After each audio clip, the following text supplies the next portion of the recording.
What's up, fellas? Welcome back. Game of Pros. We're going to get right into picks 11 through 20. We've spent another segment going through 1 through 10, which was a lot of fun. We had a lot of differences, which is great.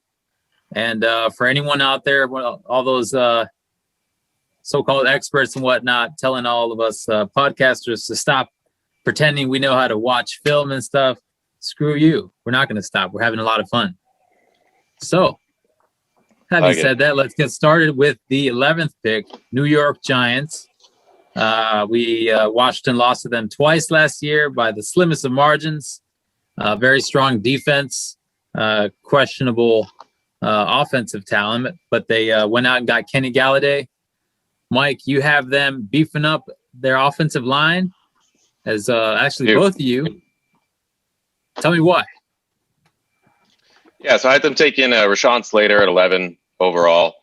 When you look at the Giants, like you said, that defense was pretty impressive, especially for the second half of last year.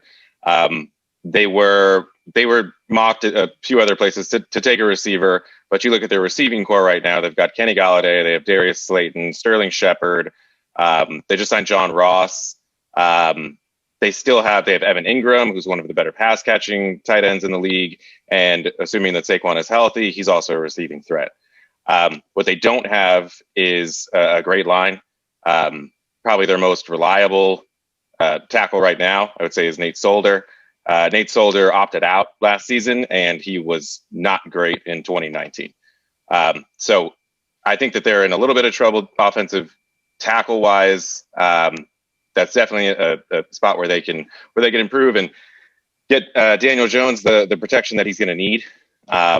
So I think if I'm the Giants GM, it's a no-brainer. I'm taking Slater.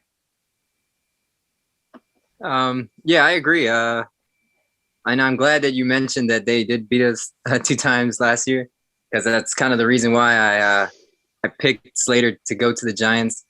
2019, he went up against Chase Young and held, did his thing. He, held his own. And why not? Why not keep it going? Division. We're in the same division as they are, or Washington and Giants are in the same division. So why not keep that little rivalry going? And like Mike said, Daniel Jones has a little bit of a fumbling issue. He can use all the protection he can get, man. I really like this guy. He's really big, fast, versatile. He could play anywhere on the line, really. I'm a big fan of Slater. I think they'd be foolish to not go with Slater at the 11th. I saw those highlights too with Slater going up against Chase Young. That was pretty impressive. Yeah. And they're probably, maybe they'll face each other for the next 10 years. Right. That'd be cool. I went with Smith. Going back to, I had Devonta Smith slipping to the Giants in the 11th. And I think they become a very, very scary receiving group. Sterling Shepard has some injury woes. It seems every year he stubs his toes, all of them, one after another. And Slayton, Darius Slayton's still only 24 years old. I think he's there for the long run. Kenny Galladay's there, but I think this is a kind of prove it year for Shepard. And I think Devonta Smith, along with Ingram and Saquon Barkley, it becomes a very scary offense if Daniel Jones can put it all together. He's got one of the best deep balls. People don't know he's very accurate down the field. So I'm hoping the Washington Red Wolves, or whatever they're going to be called, can go up toe-to-toe against them. I think we're going to be the Demon Cats. Was it the Demon Cats is what it was? Or Hogs. Yeah, I saw that too. Wild Hogs or something. Straight to the our other division foe, the Eagles. Eagles have a history with some very tough draft picks in recent history. Germs, what are they doing with the 12th pick overall? They traded down, they traded back, which I think was smart because they have a lot of holes in that team, I think. What do you have them doing? Yeah, they did trade back a little bit. It's kind of, it was one of the things that I had in mind with, trying to predict this one. The Eagles haven't had a star receiver in a long time. And why not go with the Heisman winner? Devonta Smith is he's a little small, but he's a monster and he has a chip on his shoulder. A lot of people did compare him to D-Jags. So, why not put him in there with in the Eagles? What else?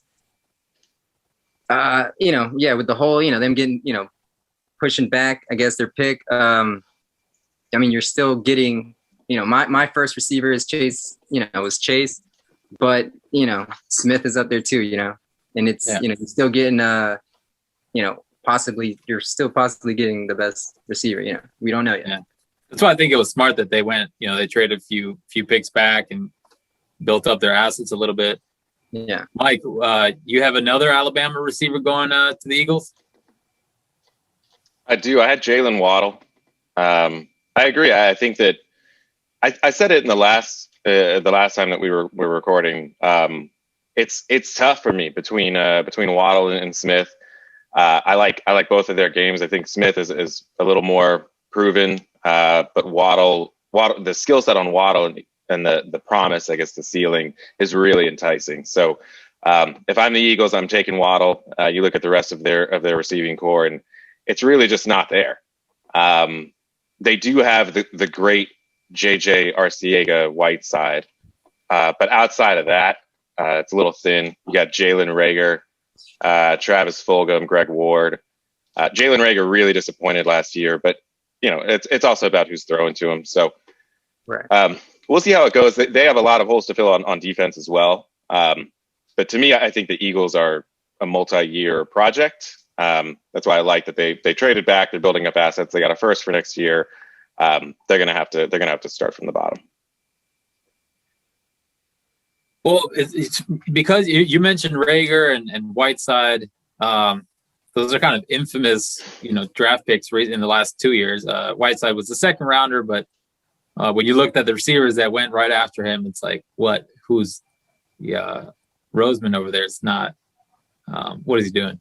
But they could go offensive line. I think they have some good names up on that front, but they've been crippled with injuries the last couple of years. So I think they could beef up the offensive line. I'm gonna go ahead and put J.C. Horn there as kind of best player available. I know you talked about Horn being potentially the best corner coming out of South Carolina, but I think they need somebody to defend, in this division that can be won with 7-8 wins.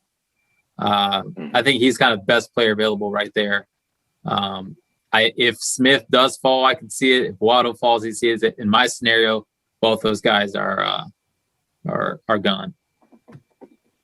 I like that pick because you got to think about it. The receivers in the NFC East is Cooper, CeeDee Lamb, Scary Terry, Samuels, and then now you got Galladay. All those guys. We just mentioned. So I mean, that's a smart pick. That's a good pick. I like that. Thanks, man. Well, so you look at he gets to practice with the great JJ Arcega-Whiteside. So that'll hone his game even more. So they have a lot of young corners. Other than Darius Slay, there isn't really a big name in that secondary. They have some even Darius Slay, I think, kind of disappointed last year. There were really high hopes for him coming to the Eagles last year, and he did not deliver. The Eagles are a mess on defense. I mean, he's entering his age 31 season. There's a potential out after this year. I think Darius Slay is gone after this year, and so I think that's why I went with Horn, or at least that's what I'm going to say now.